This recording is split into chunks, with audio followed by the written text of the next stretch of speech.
আসসালামু আলাইকুম। কৃষি তথ্য ও প্রযুক্তি বিষয়ে জানাতে আমরা এসেছি ফটিকছড়ি উপজেলার ভূসপুর সিংহরিয়া গ্রামে।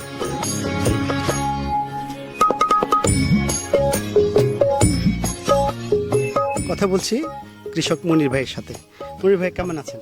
আলহামদুলিল্লাহ, চল ভালো। এখানে আপনার বরবটি চাষ করতে কি পরিমাণ খরচ হয়েছে? আমার তো আসলে স্যার ওই যে এটা তো আমার করা হচ্ছে আধুনিক পর্যায়ে, এটা তো সনাতন পর্যায়ে গেলে এক হিসাবে তো এখন আধুনিক পর্যায়ে যেহেতু করা হয়েছে একটু ব্যয়বহুল হয়েছে, কিন্তু আমার ইনভেস্ট যেরকম বেশি হবে হচ্ছে, কিন্তু আমার আয় তেমন বেশি হবে। আচ্ছা, কিরকম খরচ করছেন এখানে? ম্যাক্সিমাম আমার এই যে 10% মধ্যে 30-35 হাজার টাকা খরচ হবে। তো আপনি কিরকম লাভ আশা করেন? এখনো তো আপনারা গাছ দেখতেছেন, আমার এখনো সতেজ, এখনো ছেলে বয়স মনে করেন, এখনো আমার ম্যাক্সিমাম 45-50-এর মতো বিক্রি হয়ে গেছে হাজার। তো এখানে আমরা দেখতে পাচ্ছি আপনি মালচিং ব্যবহার করছেন। এটা কি আপনি ভালো মালচিং এর ব্যবহারটা আপনি কিরকম মনে করেন বা এটা সুবিধাটা? ওই প্রথমে যে বললাম আধুনিক পর্যায়ে, আমার বাবারা করতে সনাতন পর্যায়ে, আমি করতেছি আধুনিক পর্যায়ে। আধুনিক পর্যায়ে করতে হয়ে গেলে তো খরচাও বেশি হবে। এর সাথে আপনি আর কি কি চাষ করছেন?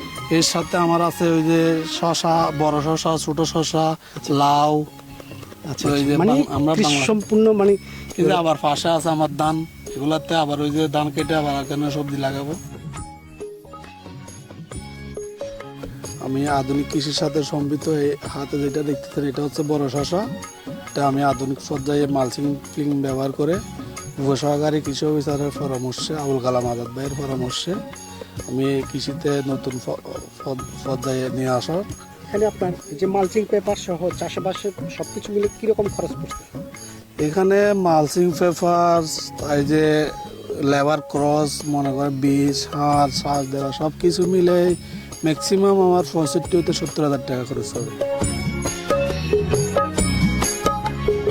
শশার সাথে লাউ এক খরচে মনে করেন দুইটা হয়ে গেল আমার। আচ্ছা আচ্ছা আচ্ছা। তা আপনি ওইদিকে লাউ ধরছি? এটা এই যে নতুন আজকে সকালে হারভেস্ট করলাম, এগুলো আরো আসতেছে অনেক করা। দেখছেন অনেক সবুজ, অনেক সুন্দর সতেজ। এটা করার মানে হচ্ছে আমার ওই যে খরচটা কমলো, এটাতে আমার জাস্ট খরচ হয়েছে 20টা, আর নতুন করে আর কিছু খরচ করতে হয় না লাভটা পাইতে আমার। আসসালামু আলাইকুম, আমি মোহাম্মদ আবুল কালাম আজাদ, উপসহকারী কৃষি কর্মকর্তা, মধ্য ভূসপুর ব্লক, ভূসপুর ইউনিয়ন, ফটিকছড়ি, চট্টগ্রাম। আমাদের এই মধ্য ভূসপুর ব্লকের সিংহরিয়া গ্রামের আধুনিক চাষি মোহাম্মদ মনির হোসেন, উনার এই জমিতে 20 শতক জমিতে উনি বরবটি চাষ করেছেন। 20 শতক জমিতে বরবটি চাষ করতে গিয়ে উনার প্রায় 30,000 টাকার মতো খরচ হয়েছে। ইতিমধ্যে উনি 40-45 হাজার টাকা বিক্রি করেছেন।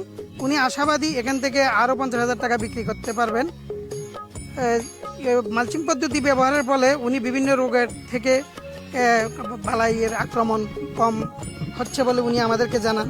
এবং কি আমিও দেখতে পাচ্ছি এখানে উনার পার্শ্ববর্তী আরও অনেকে বরবটি করেছেন, ওইগুলাতে যেরকম পোকামাকড়ের আক্রমণ, এখানে পোকামাকড়ের আক্রমণ কম। তাছাড়া এখন বর্ষাকাল হওয়াতে এখানে পানির কারণে যেগুলো গাছ মারা যাচ্ছে, উনার গাছগুলা মারা যাচ্ছে না। এবং কি এই আপনার অতিরিক্ত পানির থেকেও বাঁচতেছে, এবং কি রোগের বালাই আক্রমণ থেকেও বাঁচতেছে মালচিং ব্যবহারের ফলে। প্রিয় দর্শক, আমরা শশা চাষ শেষে লাউয়ের সাথী ফসল হিসেবে লাউ দেখলাম, এবং সেই সাথে মালচিং দিয়ে চাষ করায় কৃষক ভাইয়ের যথেষ্ট লাভবান হয়েছেন উনি নিজে বলেছেন, আপনারা শুনেছেন। তো আজকে এতটুকুই। আপনারা সবাই ভালো থাকবেন, সুন্দর থাকবেন।